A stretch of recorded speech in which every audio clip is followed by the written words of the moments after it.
Com predestinação, livre-arbítrio. Estou aqui com dois pastores da Igreja Presbiteriana. Foi intencional mesmo ter chamado dois reverendos, né? Luciano e Gigiel. Obrigado, viu, queridos, por terem vindo. Para evitar a discussão, né? Ah, sim? Não, mas na realidade, até para esclarecer, o nosso alvo no programa de hoje é conversarmos, batermos um papo sobre predestinação. Sim. Não estamos aqui para ficar fazendo críticas ou coisas do tipo, estamos querendo que... eu convidei dois pastores que vêm de uma denominação que claramente tem uma posição muito firme com relação a esse conceito, predestinação, para explicar as razões da sua fé, as razões da sua crença. E óbvio que se você em casa não concorda, você tem toda a liberdade de mandar sua pergunta, até sobre os pontos que você julga que não são muito claros. E aí os pastores hão de responder. Não é isso, pastores? É isso aí. Sim. Então vamos lá. A primeira pergunta vem das ruas. Enquanto você manda a sua, pode ir preparando aqui, vamos ouvir uma pergunta que vem das ruas para os pastores aqui. Vamos lá? Eu me chamo Edson, sou lá de Vespasiano. Gostaria de saber como é que uma pessoa sabe se é predestinada. Boa pergunta, Edson. Obrigado. E aí, pastor Luciano, pastor Gigiel, como é que eu sei que eu sou predestinado? Tem jeito? Tem que saber isso? Não, a priori, meu querido, a gente não tem jeito de saber se é predestinado. Antes que a salvação em Cristo Jesus alcance aquilo que a Bíblia chama do eleito, o escolhido ou o predestinado, nós não conseguimos saber se somos predestinados. A própria Bíblia diz que Deus encerrou todos os homens, Romanos capítulo 5, no pecado. E todos os homens estão destituídos da glória de Deus. Então, a priori, antes que a eleição ocorra, antes que a regeneração do Espírito Santo ocorra no coração do eleito, nós não sabemos que somos predestinados. Agora, quando essa salvação ocorre, quando o Espírito Santo alcança e quando ele convence o pecador da graça regeneradora do Espírito Santo, e se isso é genuíno, aí sim, aí nós temos a convicção de que fomos escolhidos, somos salvos e que Jesus agora persevera em nós até o fim. Eu lembro quando eu era evangelista da Igreja Presbiteriana, e uma das coisas que mais eu ouvia, as pessoas falando o seguinte: como é que você vai evangelizar? Presbiteriano não evangeliza, porque presbiteriano sabe que as pessoas são eleitas, então não precisa de evangelizar. Eu lembro que essa pergunta era recorrente. O que responder diante disso, pastor Gidiel? Quando eu fiz a minha monografia, no encerramento do curso de teologia, no seminário, o assunto foi sobre missões. Sim. E eu li um livro de um holandês, que eu não vou recordar o nome dele agora. Não era o Chiquinho, não, né? Não era não. Sobre uma frase que ele diz que a crença, o fato da gente acreditar na doutrina da eleição, da predestinação, nos impulsiona ainda mais a evangelização. Então, por que evangelizar?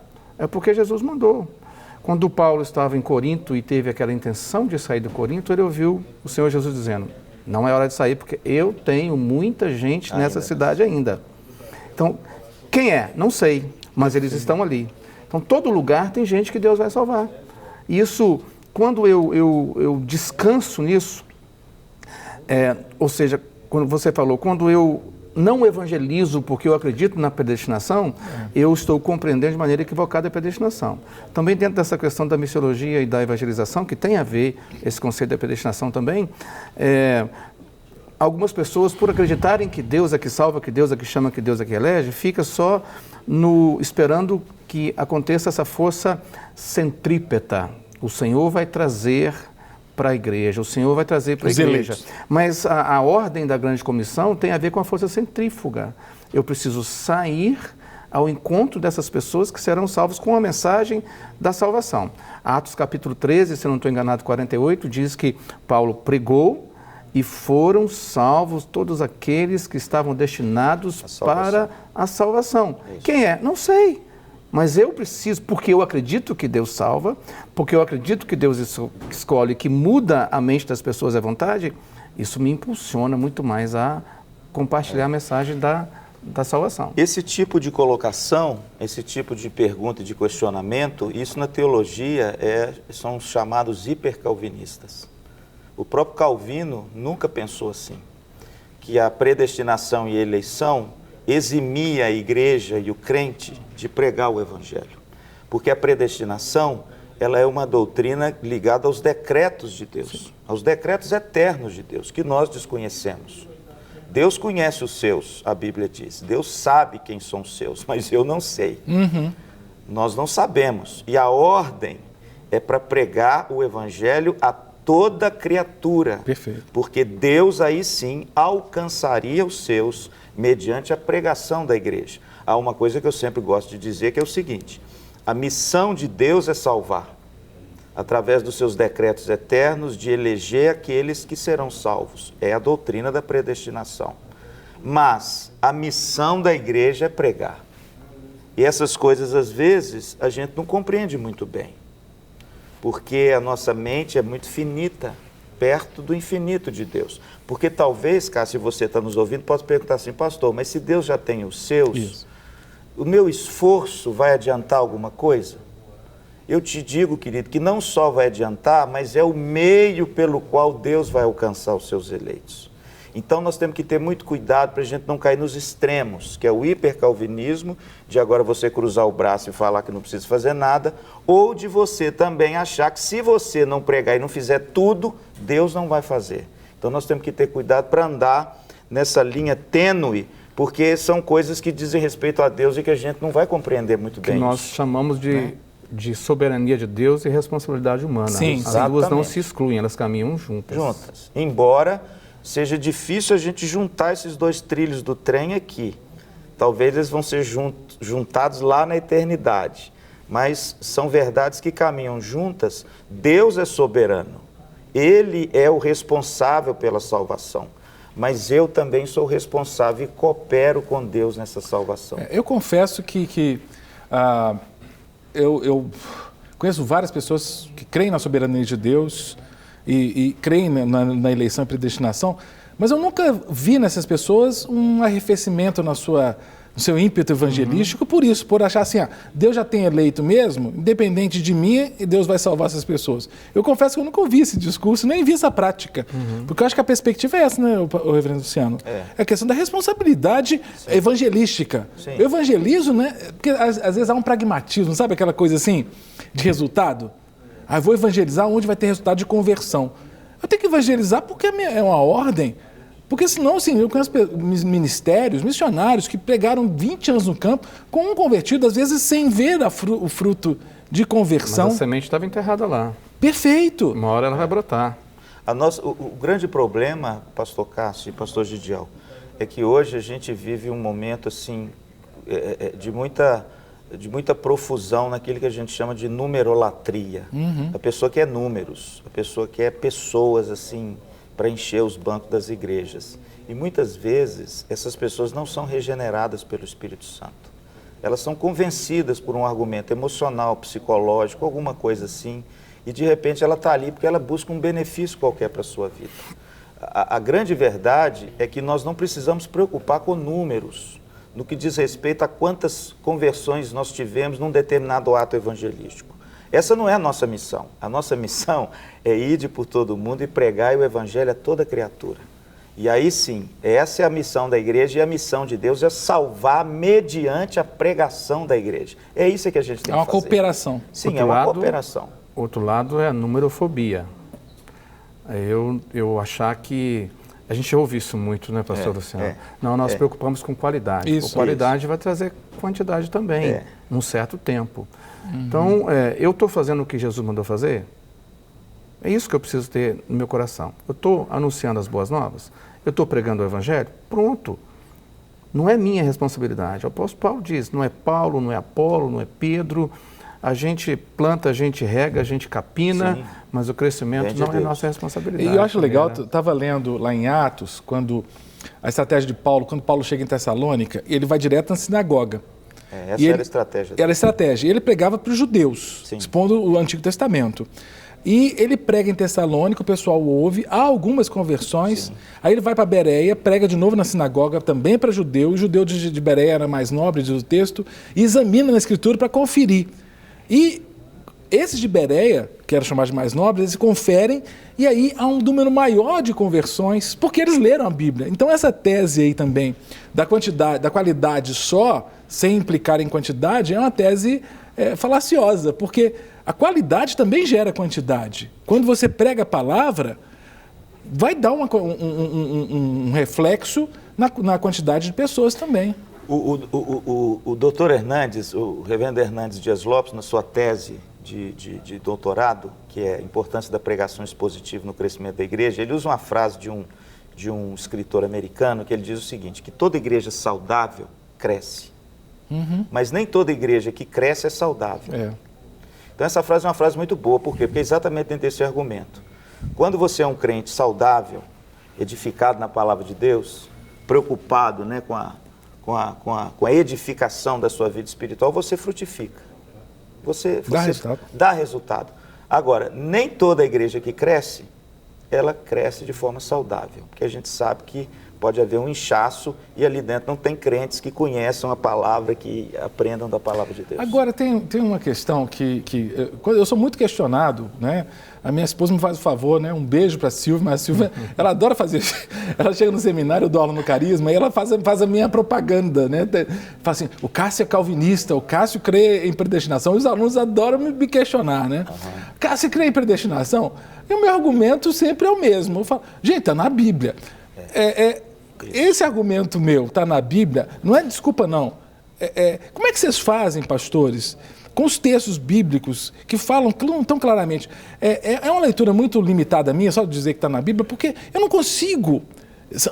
Não só em Romanos, vocês estão até no Antigo Testamento, né? Sim, a doutrina da predestinação é uma doutrina bíblica. Você pode não compreendê-la.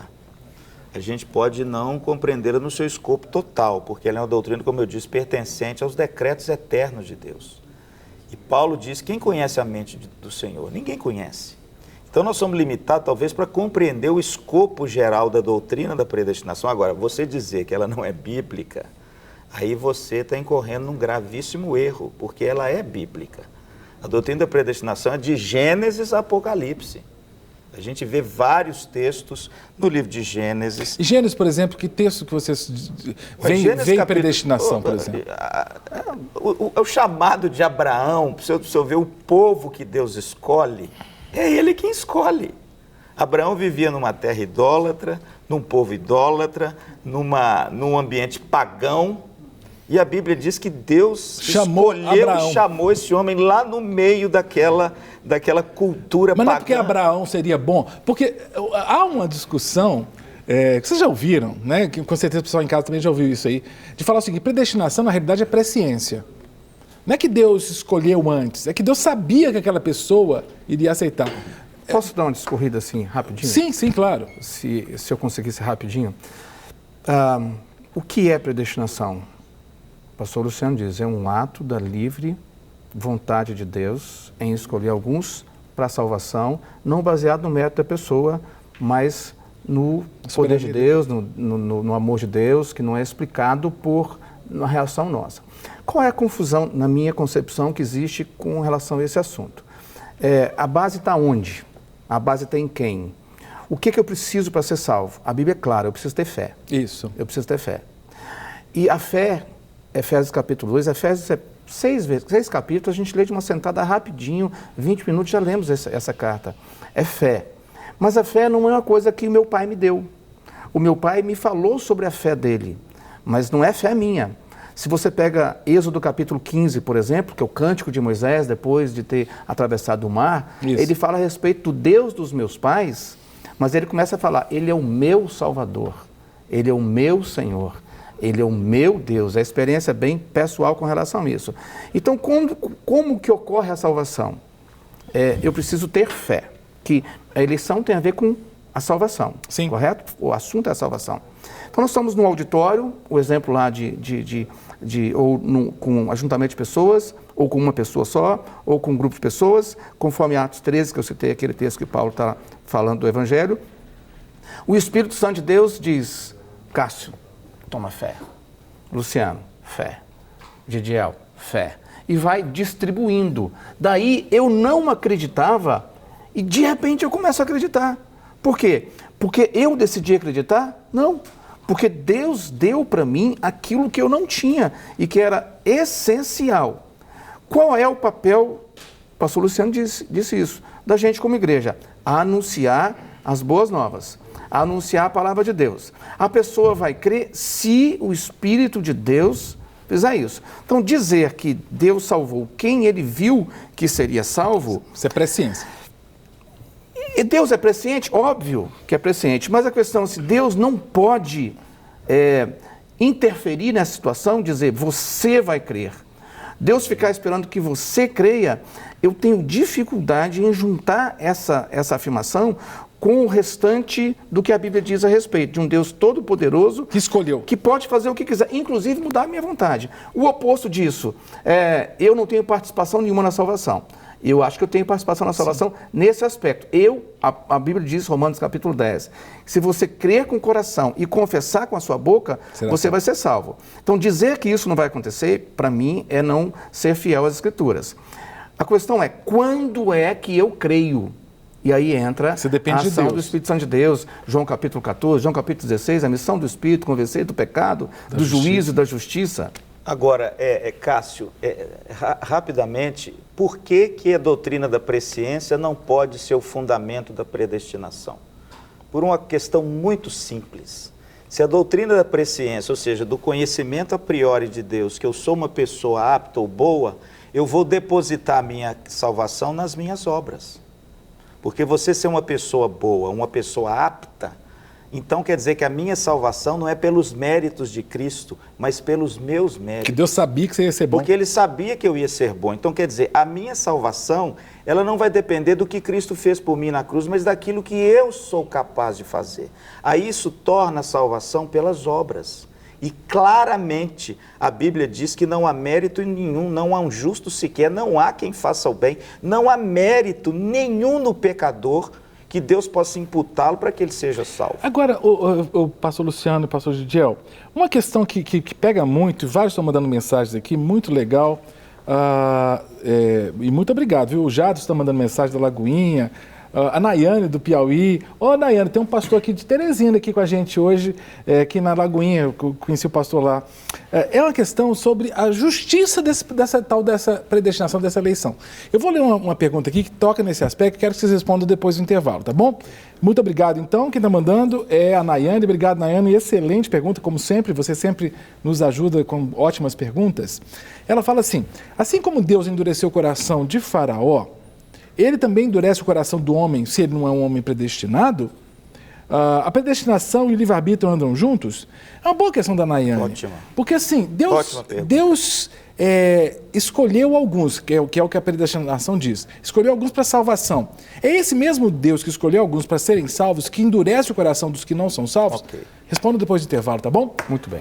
Estamos de volta com o nosso bate-papo aqui da Rede Super.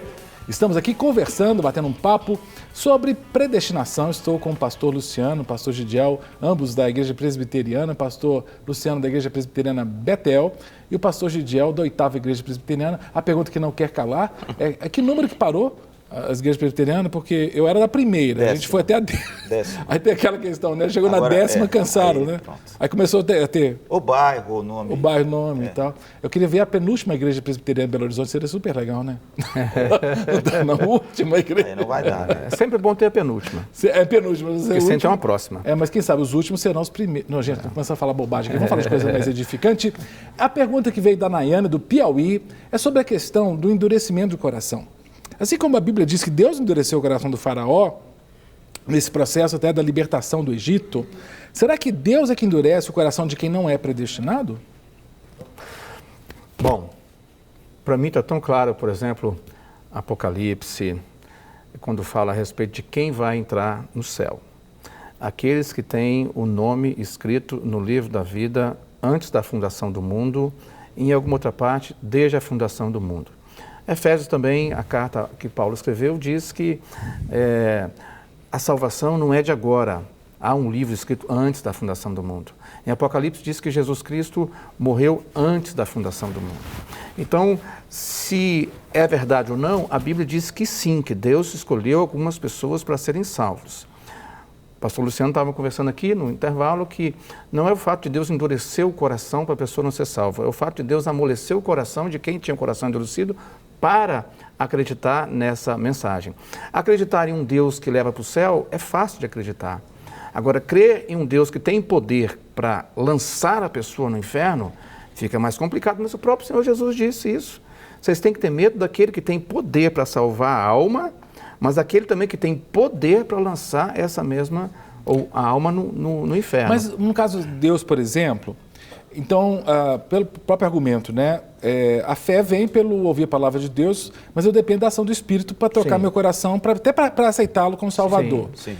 Não parece injusto Deus tocar no coração de uns e não tocar no coração de outros? É um argumento que é sempre colocado com relação à predestinação. É verdade. É interessante que essa questão do endurecimento do coração tem dois aspectos. É a Nayara, né? Que Nayane. É o seguinte, Nayane, há dois aspectos nisso aí. Primeiro, nós temos que entender que a Bíblia diz que o coração do rei está nas mãos de Deus. Isso significa que Deus é poderoso para endurecer um coração como ele fez com o faraó. Perfeito. Então, Deus, ele é o Senhor de todas as coisas. Então, o nosso coração está nas mãos de Deus. Ele endurece quem ele quer. Essa é a primeira questão. A segunda questão diz respeito ao pecado. O coração do homem já é endurecido por causa do pecado. Quando a Bíblia diz que Deus endurece o coração de Faraó, é para um determinado propósito redentor e um decreto de Deus que ele usa Faraó para cumprir uma promessa dele. Agora, o ser humano natural, que é uma palavra até do apóstolo Paulo, o homem natural, ele já é normalmente endurecido. Então, o que Deus faz no processo da salvação não é endurecer, porque o pecado já faz isso muito bem. O que Deus faz é amolecer.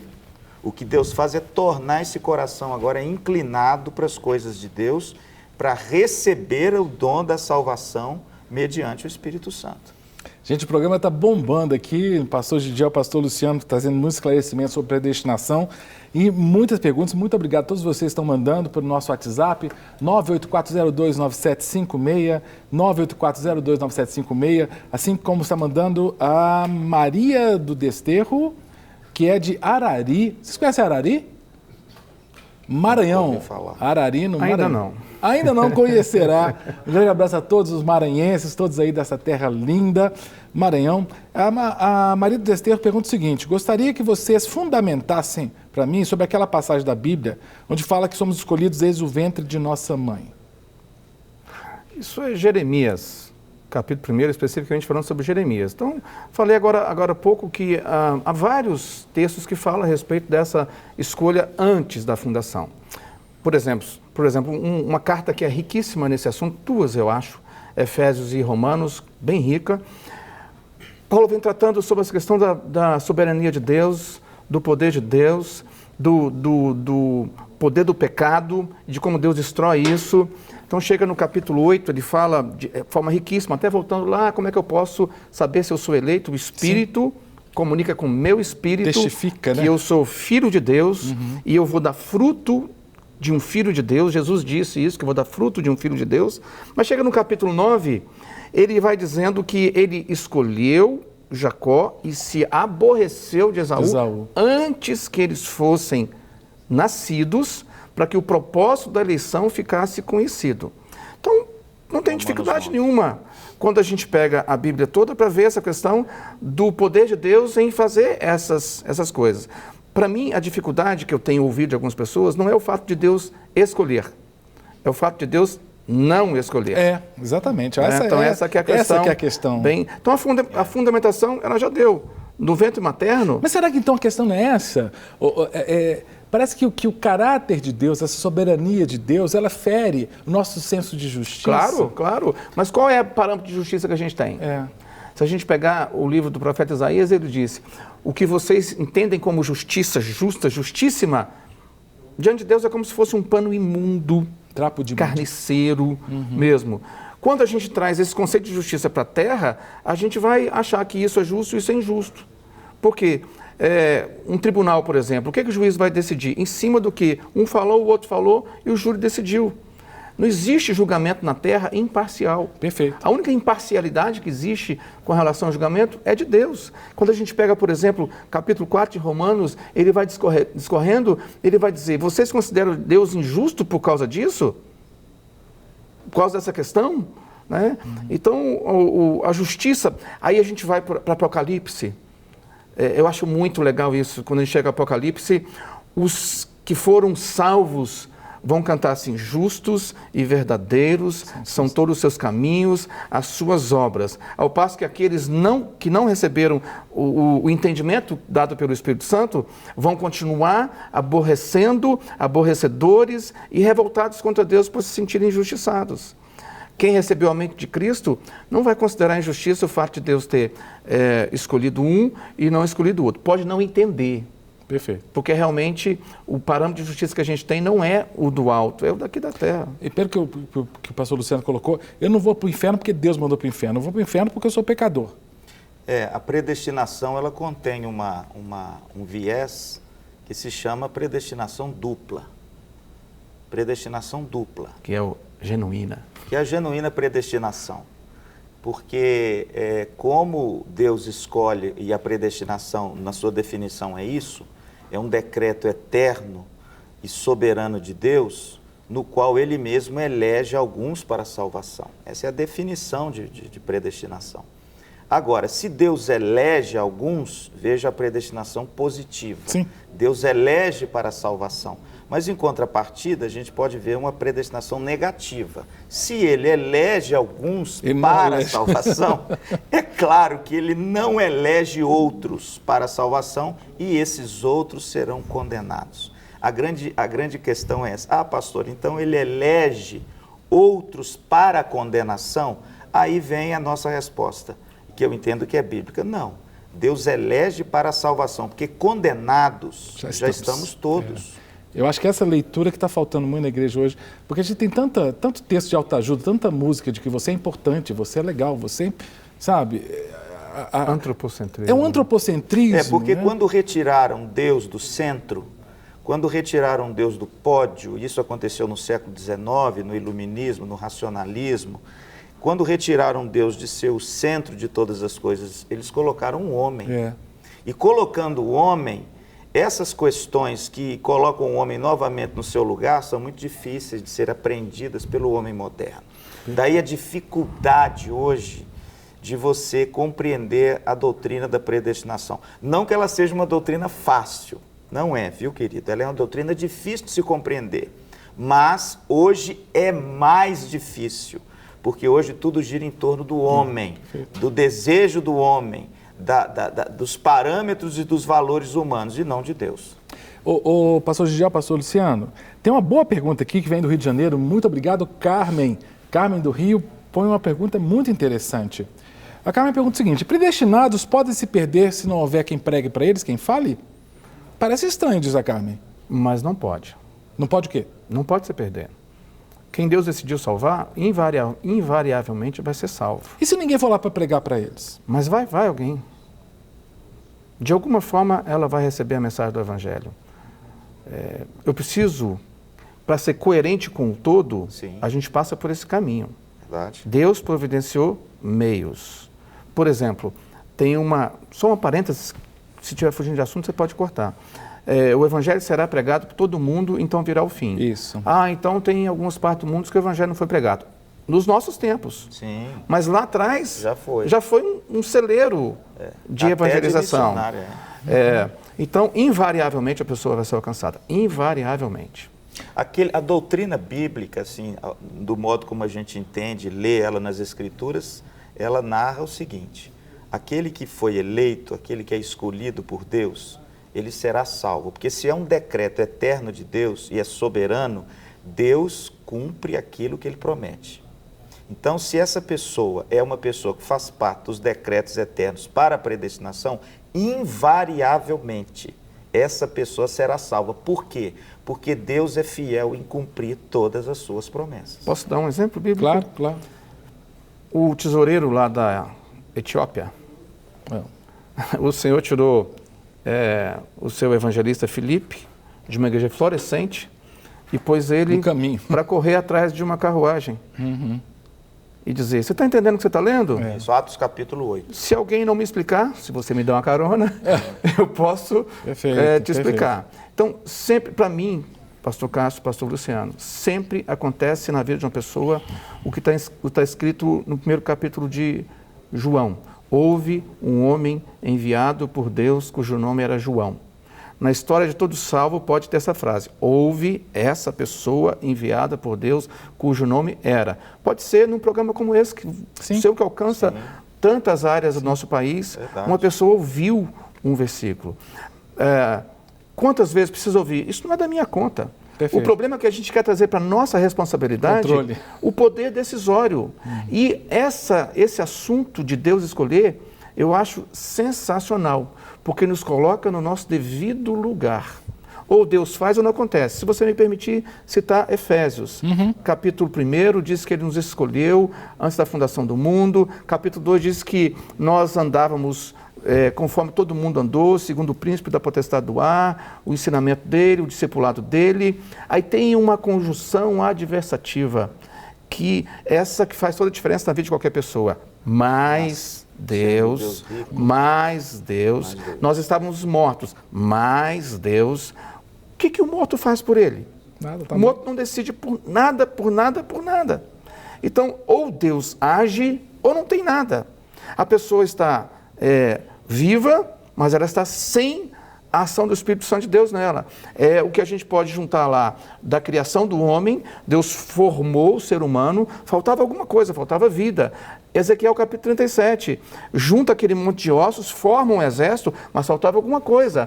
Aí quando diz, profetiza o Espírito, quando o Espírito veio lá em Gênesis, quando o Espírito vem em Ezequiel 37, quando o Espírito vem sobre a pessoa, tem vida. E aí, essa é a diferença. Se não tem o Espírito Santo, tem respiração, tem movimentação, tem trabalho, tem atividade, tem religião, tem liturgia, tem cerimonial, mas não tem vida. E tem salvação onde tem vida. Não tem vida, não teve salvação.